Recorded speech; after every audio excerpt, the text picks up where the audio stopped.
আসসালামু আলাইকুম। আমরা দ্বিতীয় পার্টে চলে আসলাম। আমাদের রুম থেকে আমরা বাসে চড়ে আবার পাড়ি দিলাম। তো এখানে একেকটা জিনিস দেখে অনেক, অনেক ভালো লাগে। সেটা হচ্ছে পাথর কেটে পাথরের নিচ দিয়ে সুড়ঙ্গ তৈরি করে ওইখানে রাস্তা দিয়ে যেতে হয় মক্কা শরীফে। তো আমাদের যেখানে হোটেল ছিল প্রায় হোটেল থেকে একটু দূরে মক্কা শরীফ। তো এখানে আমরা একটা সুড়ঙ্গ দিয়ে পেরিয়ে যাচ্ছি। তো এখানে যে মসজিদগুলা এত সুন্দর বিল্ডিং করেছে অনেক, অনেক বড়, বড়। তো এখানে বিল্ডিং গুলো দেখলেও মন ভরে যাবে। তো মক্কা শরীফে যাওয়ার আগে যে বিল্ডিং গুলা, যে কারুকার্যগুলা, এগুলো দেখলে মন ভরে যাবে। এখানে দেখতে দেখতে যাচ্ছে অনেক অনেক সুন্দর সুন্দর বিল্ডিং, পাথরের উপরে বিল্ডিং, পাথরের নিচে বিল্ডিং, মানে উঁচু নিচু ভবন। এখানে পাথরের উপরে অনেক অনেক উপরে এত সুন্দরভাবে বিল্ডিং করেছে, এত সুন্দরভাবে ধরে রাখছে। আর এই যে এটা হচ্ছে পাথরের নিচে সুড়ঙ্গ, এই সুড়ঙ্গ দিয়ে যাচ্ছি আমরা।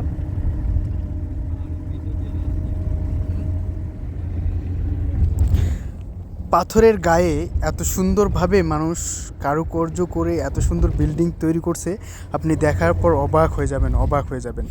এত সুন্দর সুন্দর বিল্ডিং, মানে আপনার চোখ জুড়িয়ে যাবে এই বিল্ডিংগুলো দেখলে। অবশেষে চলে আসলাম আমার নামাজে চাওয়ার সেই মূল্যবান মক্কা শরীফের কাছাকাছি। এখানে আসার জন্য কত কান্না করেছি আল্লাহর কাছে, কত চেয়েছি আল্লাহর কাছে। আলহামদুলিল্লাহ, আলহামদুলিল্লাহ।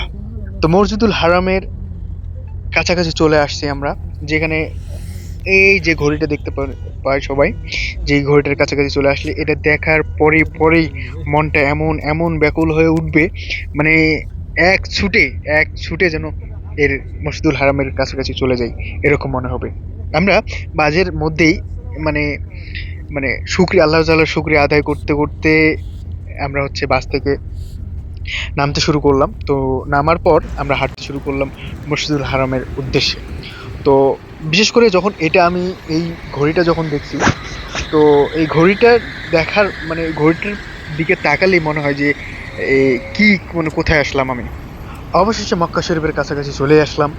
তো এখানে হচ্ছে হাঁটতে হাঁটতে একটু ভিডিওটা করলাম। এখানে হচ্ছে আবু জাহেলের বাসা, হযরত মুহাম্মদ সাল্লাল্লাহু আলাইহি সাল্লামের বাসা। ঠিক আছে, এটা হচ্ছে আপনাদেরকে ভিডিওতে দেখাবো ইনশাআল্লাহ। সো এখানে আসলেই বুঝতে পারবেন যে এখানে অনুভূতিটা কেমন। এখানে দেখার পরেই আপনার চোখ দিয়ে আপনার কান্না করতে হবে না, দেখার সঙ্গে সঙ্গে চোখ দিয়ে মানে আল্লাহর শুকরিয়া আদায় করতে করতে আপনার চোখ দিয়ে এমনিতেই পানি বের হয়ে যাবে। তো হচ্ছে যাচ্ছি, এখানে হচ্ছে হাজার হাজার লক্ষ লক্ষ কোটি কোটি মানুষ এক সেকেন্ডের জন্যেও এক সেকেন্ডের জন্যেও মানে খালি থাকে না জায়গাগুলো। তো এখানে হচ্ছে কেউ বেরোচ্ছে ওমরা হজ করে, আবার কেউ যাচ্ছে, কেউ বেরোচ্ছে কেউ যাচ্ছে, এরকম করে এই রাস্তা দিয়ে সব সময় মানুষ যাওয়া আসা করে। এখানে আর এক একটা জিনিস আপনি উপলব্ধি করতে পারবেন। এখানে এমন এমন এমন এমন হাওয়া আসে, এমন শান্তির হাওয়াগুলো আসে, যে হাওয়াগুলো আপনার আপনার নাকে বা আপনার শরীরে যদি আসে, হাওয়ার মধ্যে এত সুন্দর স্নিগ্ধ সুমধুর একটা হাওয়া, এত শীতল একটা হাওয়া, যে হাওয়াটা আপনার শরীরে লাগার সঙ্গে সঙ্গে আপনার গা শিউরে যাবে, শিউরে যাবে। আপনাকে এত শান্তিতে লাগবে, এটা আপনি উপলব্ধি করতে পারবেন। ইনশাল্লাহ তৃতীয় পার্টে মক্কার ভিতরটা দেখাবো।